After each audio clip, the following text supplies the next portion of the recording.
गणेश जी और अंधी बुढ़िया माई की कहानी। बहुत समय पहले की बात है। एक गांव में एक बुढ़िया रहती थी।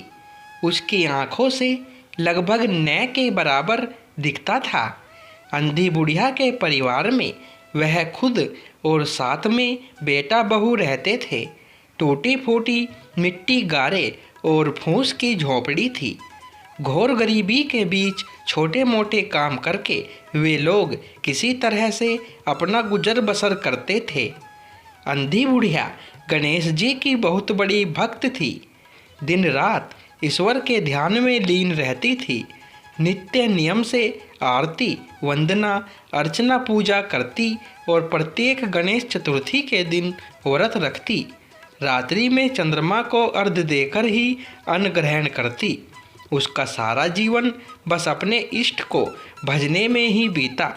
वह हमेशा कहती रहती, गणपति की सेवा मंगल मेवा।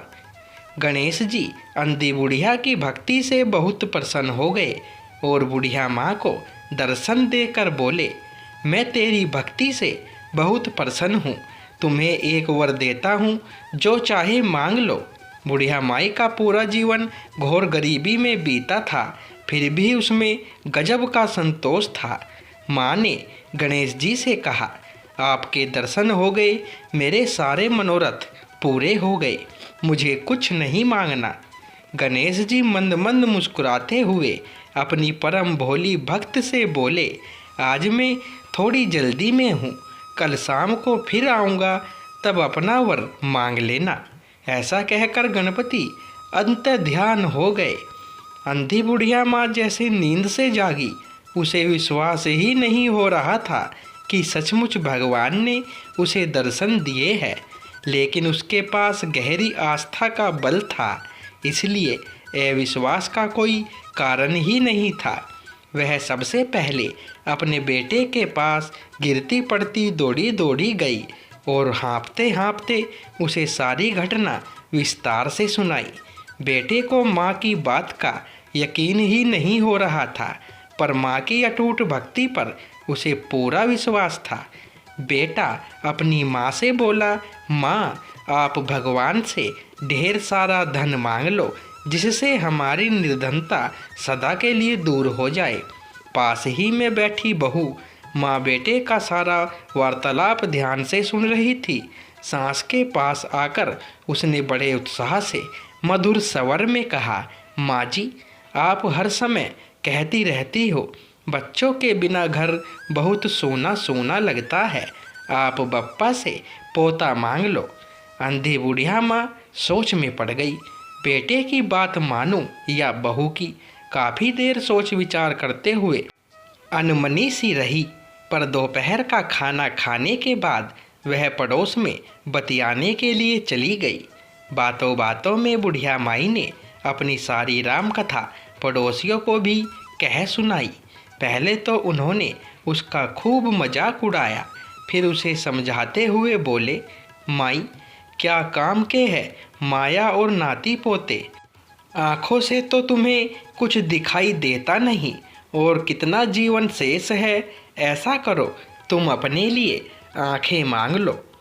बिना आँखों के तो सब कुछ सूना है, आँखों से सारी दुनिया उजियाली हो जाएगी और बुढ़ापा आराम से कट जाएगा। अंधी बुढ़िया की उलझन अब पहले से ज़्यादा बढ़ गई। उसने सोचा पड़ोसी भी ठीक कह रहे हैं। दिखाई ना देने की वजह से बुढ़िया माई भी काफ़ी परेशान रहती थी। उसे रोज़मर्रा के काम पहाड़ जैसे भारी लगते थे।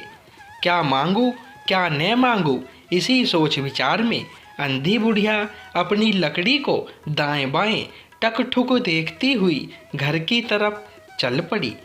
अपनी झुकी कमर और दिखाई न देने की वजह से धीरे धीरे अपनी लठिया के सहारे लड़खड़ाते हुए वह अपनी झोंपड़ी तक किसी तरह पहुंची। बुढ़ापा, साथ में अंधापन, घोर गरीबी और सोना घर। अंधी बुढ़िया मजबूर थी, लेकिन बहुत बुद्धिमान थी। उसे लग रहा था सब अपने अपने मतलब की बात कर रहे हैं। किंतु कोमल हृदय होने के कारण वह किसी का दिल भी दुखाना नहीं चाहती थी। बेटे की इच्छा पूरी करे या बहू को खुश करे या अपना बुढ़ापा संवारे, यही सोचते सोचते कब उसकी आंख लग गई उसे पता ही नहीं चला। खूब तड़के बुढ़िया माँ की जब नींद खुली तो वह खुशी खुशी गणेश जी के आगमन की तैयारी में जुट गई। आज बहू भी समय से पहले ही उठ गई थी। सास बहू ने मिलकर अपनी मिट्टी गारे और फूस की झोंपड़ी की लीपा पोती कर चमका दिया। साफ सफाई के बाद दोनों नदी पर नहाने गई। वापस आकर जब गणेश जी का भोग तैयार करने के लिए सामान एकत्रित करने लगी तो उनके आश्चर्य की सीमा नहीं रही। उन्हें अपनी छोटी सी रसोई में वह सब कुछ मिलता जा रहा था जिस चीज़ की उन्हें ज़रूरत होती गई। बड़े प्रेम और श्रद्धा के साथ लड्डू, खीर, पूरी, हलवा, 7 सब्जियां, 5 रायते, कई प्रकार के चावल, पूरी, पकोड़े, तरह तरह की चटनियाँ, अचार, पापड़, फल, मेवा मिश्री और भी न जाने कितने तरह के पकवान बनाकर 56 भोग की थाली सजा दी। हर तरफ से भीनी भीनी पकवानों की खुशबुएं आने लगी। पूरा घर खाने की खुशबू से भर गया। ऐसे में मनुष्य तो क्या, देवताओं के मुंह में भी पानी आ जाए। रसोई समेटकर उन्होंने पूजा आरती की तैयारी शुरू की। शाम होने वाली थी। उनके पास गणपति का मंदिर या मूर्ति तो थी नहीं, बस एक पुराना लक्ष्मी गणेश वाला कैलेंडर था। उसी के सामने उन्होंने सतिया काट कर पाटला रख दिया और दिया जोत करके गणेश जी के भोग सामग्री को सजा दिया। बुढ़िया माई गणपति भगवान की आरती गाने लगी, जय गणेश, और हमेशा की तरह भक्ति में पूरी तरह लीन हो गई। तभी गणेश जी फिर प्रकट हो गए। अंधी माँ ने प्रेम और श्रद्धा से गदगद होकर पकवानों से भरा थाल गणेश जी के आगे कर दिया। भगवान ने भी उसी प्रेम के साथ एक मोदक उठाकर अपने मुंह में रख लिया और बोले, पार्वती माँ के हाथ से बने भोजन की याद आ गई। गणेश जी ने भरपेट खाया और मज़े की बात, पकवान दोगुने चौगुने बढ़ने लगे और इतना हो गए कि सारा गांव भी जीम ले तब भी बच जाए। गणेश जी पूरी तरह से तृप्त होकर बुढ़िया माँ से बोले, मेरे कहे वचन के अनुसार जो चाहे सो मांग ले, जो मांगोगी वही पाओगी। बुढ़िया ने पहले से ही काफ़ी सोच विचार कर रखा था। वह अपने बेटे की बात रखना चाहती थी, बहू को भी खुश करना चाहती थी और अपनी ज़रूरत को भी पूरा करना चाहती थी।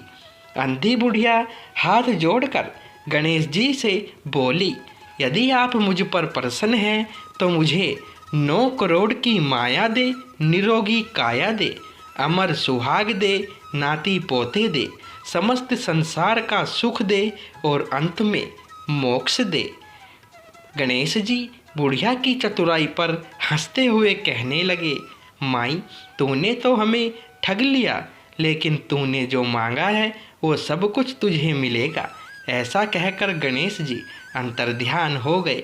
सारे गांव में बुढ़िया ने पकवानों वाला गणपति भगवान का प्रसाद बांटा। बुढ़िया माँ का घर धन धान्य से भर गया। बहू की गोद में पोता खेलने लगा। आँखों में रोशनी आ गई, झुकी कमर सीधी हो गई। परदेश गया पति लौट आया। बुढ़िया और उसका परिवार सुखपूर्वक रहने लगा।